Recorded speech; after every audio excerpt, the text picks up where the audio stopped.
This is your boy G Rain, and you're on HFOG TV. Check it out. Yeah, the heat, the sea, the fire, the vibe, the bomb, the songs, the arms. For God, this a generation. For God, we are a generation. For God, you can see it in my eyes.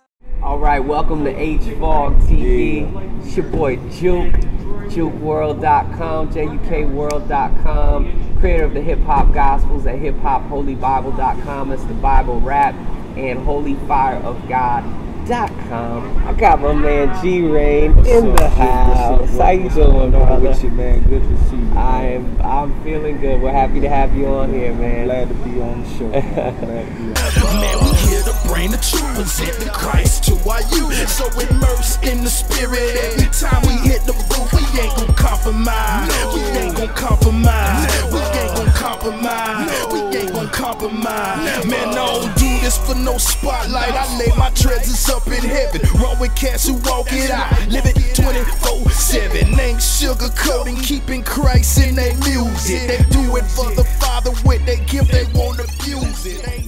Before my conversion, at the age of 18, you know, I was out in the streets, you know, selling drugs, doing drugs, in and out of jail. I always knew that there was a God out there, and I always knew that someday, you know, I'm gonna have to get it all together. But one day, I really got myself in a lot of trouble. I went out and I robbed somebody, and I pulled the gun on two people, which led me to, you know, 5 years in prison. How old were you then? I was at the age of 20 years old. I was at the age of 20 years old when that all took place. You know, I can remember, man, plain as day, man, you know, sitting in the back of the police car, man, you know, man, I can't believe that I just did what I did. And I said, man, God, you know, how could this happen? You know, but it wasn't God's fault, it was my fault, you know. It was my own choice, you know, that led me to 5 years in prison, man. So, and that's where my conversion started. That's where my conversion started with Christ. You know, it was like the Lord allowed me to get to the point in my life at my lowest point. He used my lowest point so I can hear the gospel. There's been a lot of other obstacles in my life, you know, the loss of my mother, and you know, I thank God that I was in Him when it happened, you know, because if it wasn't for my relationship with Him, you know, I probably would have lost my mind or went out there and did something stupid. Can you take me through, if you can just revisit it,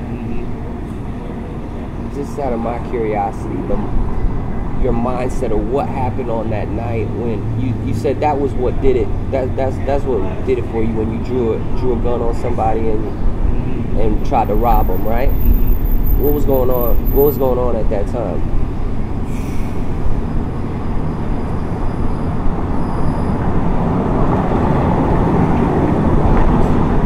That night, man, I was high on cocaine.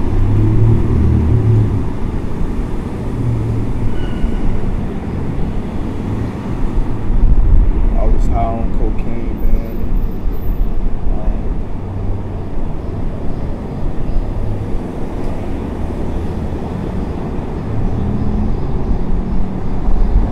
Pretty much, man, I wasn't in my right state of mind, man.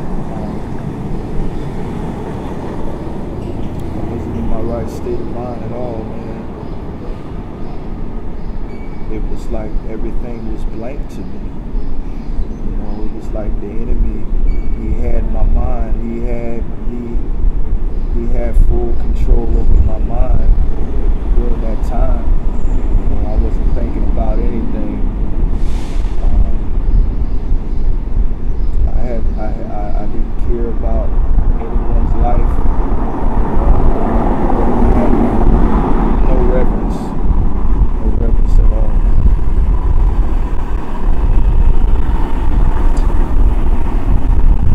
I was just trying to get money to pretty much come up.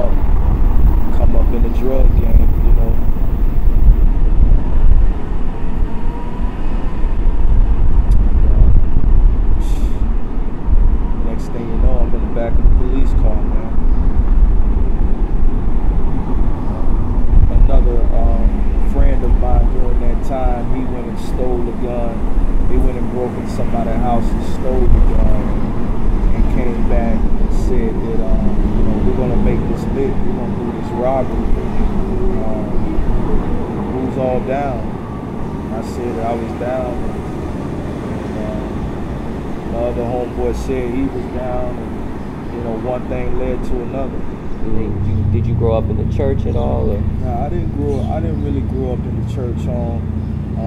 You know, I grew up with a single mother. My mother raised 3 kids on her own. So pretty much, you know, my mom, she was just, she was not really a church goer or anything like that. And, you know, I was just raised up pretty much around crime and drugs. And, you know, even though I didn't have that in my household, my mom was a good mother. She didn't do any of that. But the environment, you know, the environment around us, you know, it was just all hood. You know, it was just, you know, growing up and seeing older guys, and you know, just seeing, you know, how they had the clothes, they had the money, you know, and I didn't have certain things, and you know. And I wanted that, you know what I mean? I wanted that, and I wanted to fit in, you know, and for a long period of time, you know, I could remember, you know, when I was at the age of 14, 15 years old in middle school and elementary school, I got picked on because I didn't have the name brand shoes, I didn't have the, you know, the clothes that everybody else had, you know, and you know, it really did damage to my mind as well. You know, I went through what you call an identity crisis because I didn't know who I was in Christ. Where did hip hop come into your life? Well, my brother was an MC. My brother was a, you know, I looked up to him when we were growing up. My older brother, you know, he used to always freestyle, and I used to beatbox for him. I started, you know, doing it for myself, and you know, and I got involved with a record label called Raw Dog Records. This was way before I came to Christ. How old were you? I was at the age of, I was at the age of 17. Okay. 17, 18, something like that. It was like right before I got in all that and went to prison. You know, and I could remember plain as day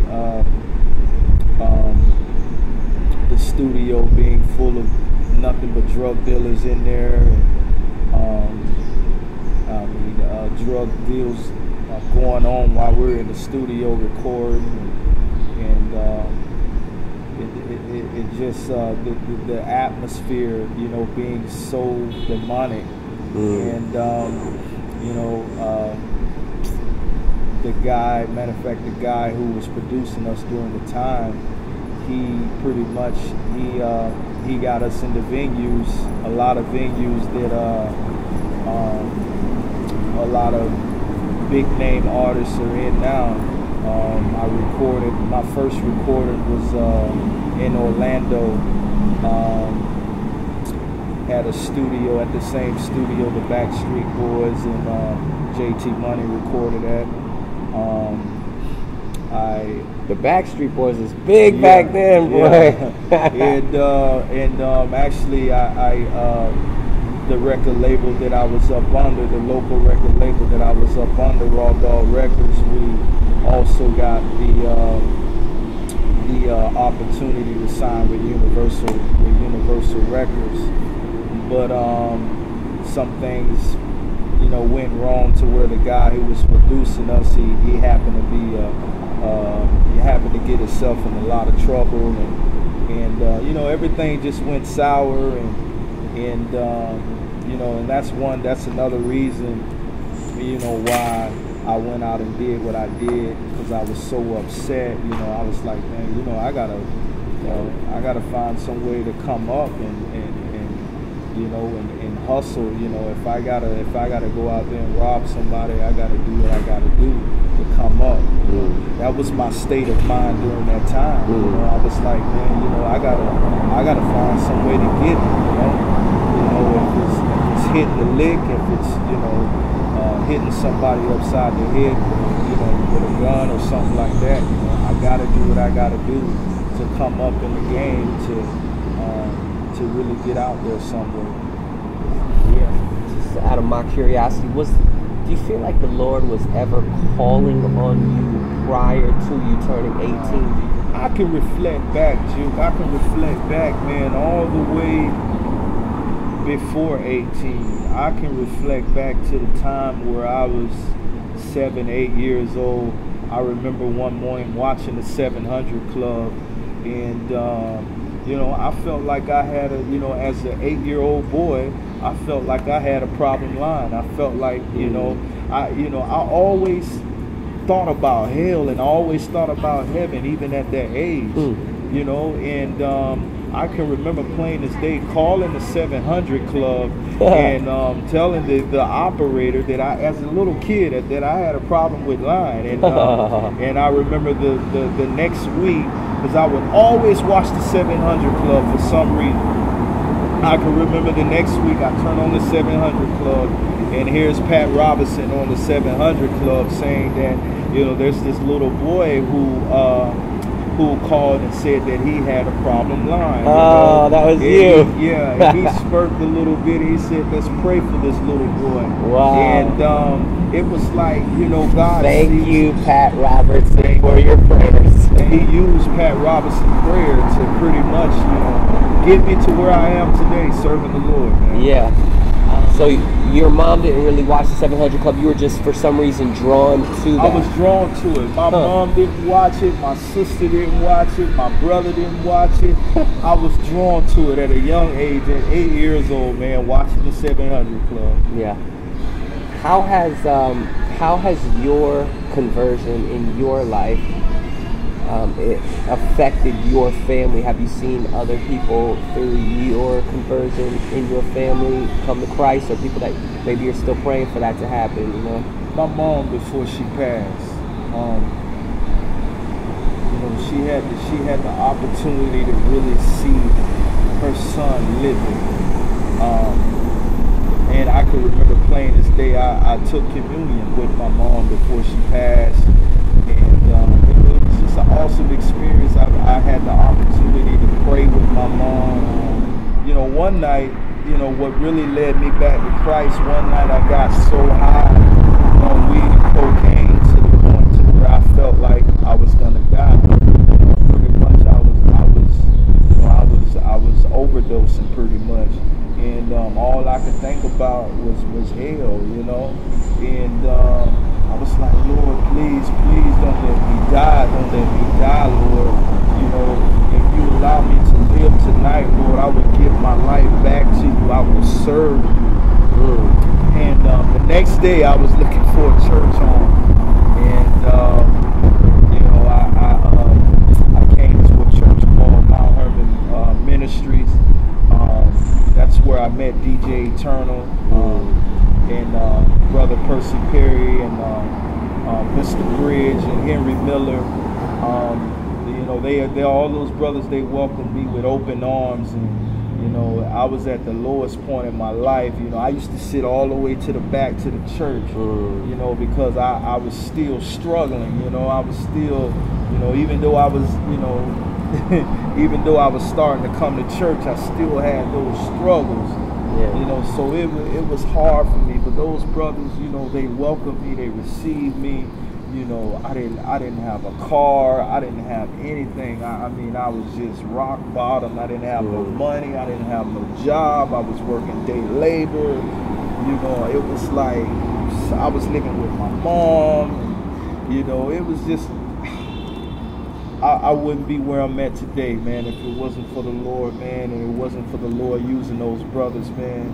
You know, and I just want to let DJ Eternal, Henry Miller, and Mr. Bridge, and all of them know that I love them, you know, and I wouldn't be where I'm at today if it wasn't for the Lord using those brothers in my life.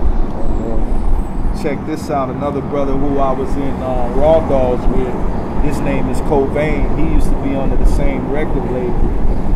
he started doing music for the Lord, and we formed this group called the Brotherhood. And wow. Yeah, both of them, they really pushed me. They really helped me to add more structure to my writing skills, and it was just awesome. And the shift took place, and then I was in this group called Lion Squad with AM and Judah, which is Nathan Nova now, and I think Junior changed his name as well. We was in a group called Lion Squad, a well-known local group here in Southwest Florida. It was just an awesome experience. It was like through all that, the Lord used all that to birth Taking the City and to birth G-Rain to where he's at today. Nice. My first Taking the City event was 3 years ago, and we was just, we just wanted to come together and do like a back to school thing for the kids. I believe JD's church during the time, they were doing like a vacation Bible school thing, and they really wanted to do something great for the kids. And the Lord, he really began to speak to us about putting on some type of concert for the kids. Get on the wall, get on the wall. Enough up the talking, man, respond to the Lord's call. Get on the wall, get on the wall. If you living for the Christ, man, respond to the Lord's call. Lord on the mission, y'all, they call it early rise. He on the mission, y'all, in the seat for our nation. Life is battle, man, up we on duty. The streets bloodthirsty, you can hear it in the signs. Church folks sleeping while the hood steady. He gave us the vision for Taking the City, and we just thought that it was going to be a one-time thing, because we also, during that time, we also had this thing called Gospel World Outreach, where we wanted to really go out and do outreach and do missionary work, and God, he shifted on us, and he said, he spoke to me and JD, and he confirmed it through numerous of people. Hey, you guys need to do this again. You guys need to do this annually. And one day, Jarala had in his heart, and I had in my heart, to change the name from Gospel World Outreach to Taking the City. And it was like God was just putting all these people in place. DJ Eternal, he caught on to the vision. Another brother named Lewis caught on to the vision. Another sister named Selena caught on to the vision. My wife caught on to the vision. Paul Lodato from WXRY caught on to the vision. And it was just an awesome experience. And God is still taking us from glory to glory. What do you think was your number one or a few influences for you in hip hop when you were coming up? My biggest influence was Tupac. That was my biggest. Tupac, DMX, and Jay-Z. It was my biggest influence. And then, how about now? Who's G-Rain pumping right now? I know you said Mr. Bridge. Who do you love now? Mr. Bridge is my favorite artist. Locally, but nationally, my favorite artist is Tadashi. 116. Okay. Tadashi, and then Lecrae. Yeah. No, I'm sorry. Tadashi, Dizzle. I want to give a shout out to another one of my favorite groups, BIC. Those brothers are too live for TV, man. I look up to them boys, man. Yeah. Earlier when we were talking, you kind of touched on a little bit that you heard the audible voice of the Lord. Can you talked about some other supernatural experiences that you've had or things that the Lord has done. Can you talk to us about because that's something that few people have actually had occurred to them, the audible voice of the Lord. People Amen. Hear it in their hearts. Amen. People hear the Lord speak to them in their hearts, but to hear the audible voice of God, like that's Amen. That's big. One time I remember being at the prison work camp, sleeping one morning. I think it was like 2 a.m. in the morning, and I'm laying on my bunk, sleep, and all of a sudden I hear this. No, not at the prison work camp. I was at the main unit, and all of a sudden I hear this audible voice, the audible voice of the Lord, wake me up out of my sleep, plain as day. Pack your bags. Pack your bags. You're leaving today. And I get up. Because inside every dormitory there's a guard booth where the guards stay. They're inside of the booth, and I get up. There's no guard inside of the booth, and I'm like, man, where's And I was like, man, that was the Lord, and the voice. It was. I can't even explain it. Did it sound like James Earl Jones? Didn't sound like James Earl Jones, but the voice was. It was a voice. It was a voice with authority. Yeah. You know what I mean? It was a voice with full of authority.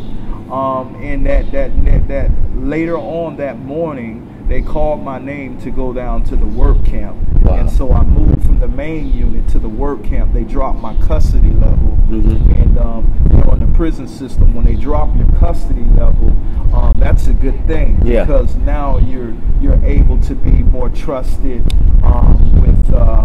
with people from the public. You know what I mean? They see you outside the work. They feed you better. And so I was really excited about that. My other experience was one morning I'm laying in my bed, sound asleep, and I'm laying on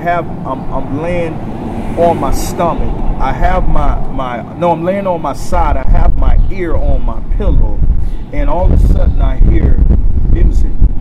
I hear this. In the music was so angelic. It was this nice voice of this young lady. It was a lady singing, and it was this guy rapping. I'm up, I'm wide awake, I'm not sleeping. I just have my ear on my pillow, and I'm hearing this. And so I took look around.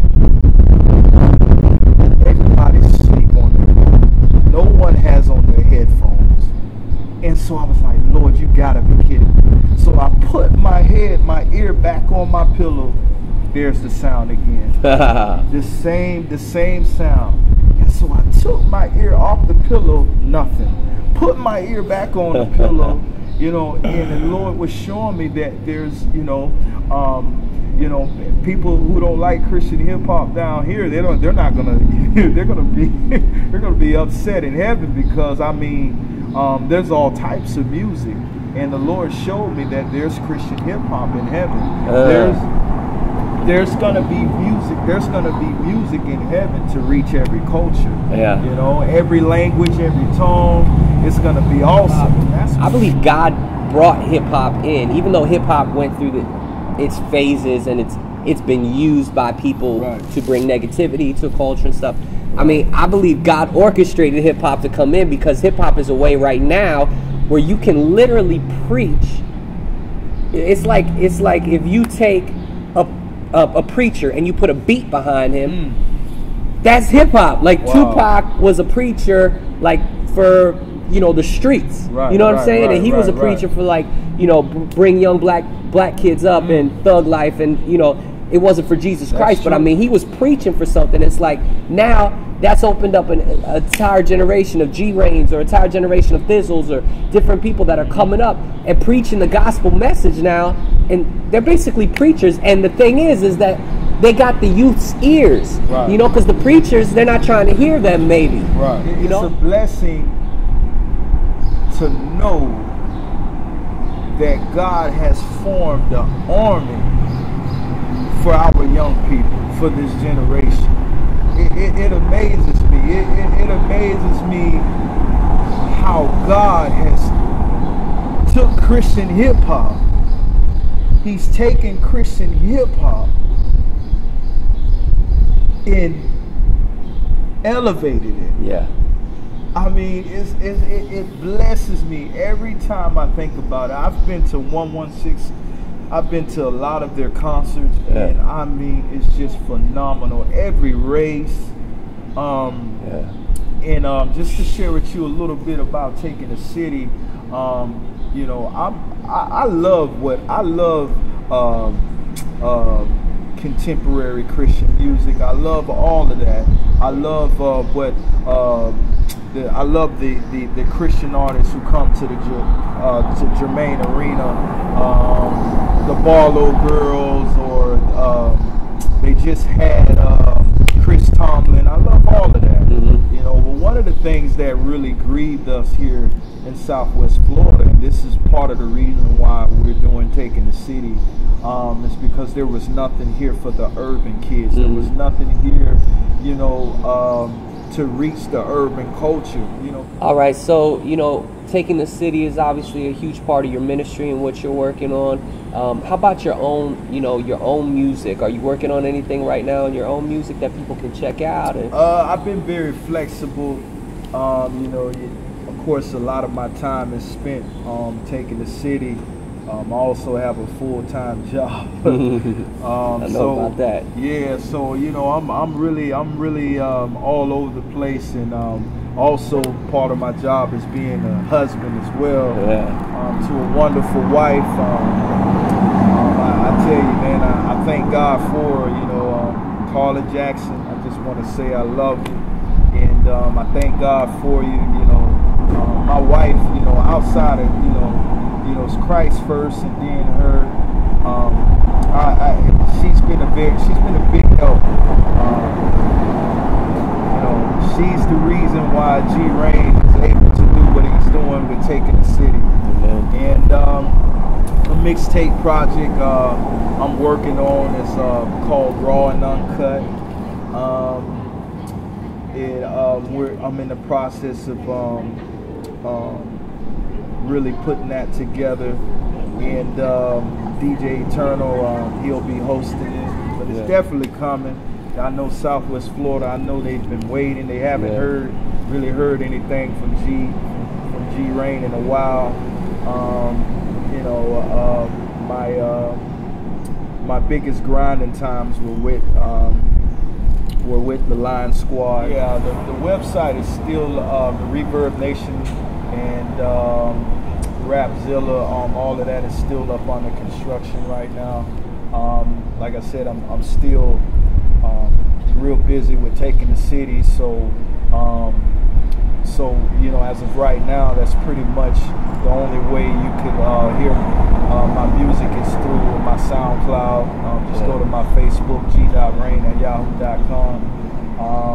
Also, you know, even email me, g.rain@yahoo.com. Go to Yahoo and email me, and you know, send, you know, put in your email address, and you know, I'll send you those tracks. You know. All right. Well, thank you so much, G Rain, for coming on the program. This has been Testimony Tuesday. My man G Rain.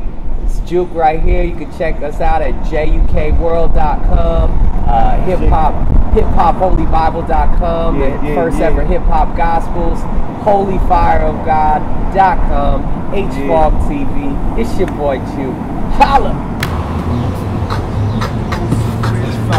Will I make it home safe, still be alive? The CEO saying blowing up the prison walls, and while we taking roll call, rolling on the bus, sit back, cause we headed for a long ride. My heart breaking, no peace on this side. Crazy thoughts about the pain running through my dome. I miss the fam and I really wanna go home. So real, ain't no fairy tale cartoon. Young kid coming home no time soon. If you go, ride on the interstate. Hours later, now we pulling in the guard's gate. As soon as I step foot on the compound, the CEO saying, come and drop it, close down. Oh man, now I gotta get naked. So much pressure, Lord, I really can't take it.